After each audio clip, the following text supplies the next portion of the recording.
38 മിനിറ്റിൽ ഒരു യുദ്ധം അവസാനിച്ച കഥ നിങ്ങൾക്കറിയാമോ? ചരിത്രത്തിലെ തന്നെ ഏറ്റവും ചെറിയ യുദ്ധം നടന്നത് ആംഗ്ലോ സാൻസിബാർ യുദ്ധമാണ്. 1896 ഇത്. അവിടുത്തെ സുൽത്താന്റെ പെട്ടെന്നുള്ള മരണശേഷം പുതിയ ഭരണാധികാരി ഖാലിദ് ബിൻ ബർഗാഷ് ബ്രിട്ടീഷ് അംഗീകാരമില്ലാതെ സിംഹാസനം പിടിച്ചെടുത്തു.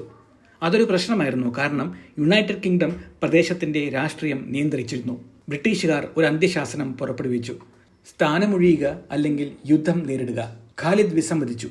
അങ്ങനെ അദ്ദേഹം 3000 പേരെയും കൂട്ടി യുദ്ധത്തിന് തയ്യാറെടുത്തു. രാവിലെ 9 മണിക്ക് യുദ്ധം ആരംഭിച്ചു. ബ്രിട്ടീഷ് യുദ്ധക്കപ്പലുകൾ വെടിയുതിർത്തു. കൊട്ടാരത്തിന് നേരെ ഷെല്ലുകൾ വർഷിച്ചു. മിനിറ്റുകൾക്കുള്ളിൽ സാൻസിബാറിന്റെ പ്രതിരോധം തകർന്നു. കൊട്ടാരത്തിന് തീപിടിച്ചു. പീരങ്കികൾ നശിച്ചു. പട്ടാളക്കാർ ചിതറിപ്പോയി. ഖാലിദ് അദ്ദേഹം എങ്ങോട്ടോ ഓടിപ്പോയി. രാവിലെ 9:38 അത് അവസാനിച്ചു. വെറും 38 മിനിറ്റ്. ഇതുവരെ നടന്നതിൽ വെച്ച് ഏറ്റവും വേഗതയേറിയ യുദ്ധം. കാരണം ചിലപ്പോൾ യുദ്ധം ആരംഭിക്കുന്നതിന് മുൻപ് തന്നെ ശക്തി ഫലം തീരുമാനിക്കുന്നു.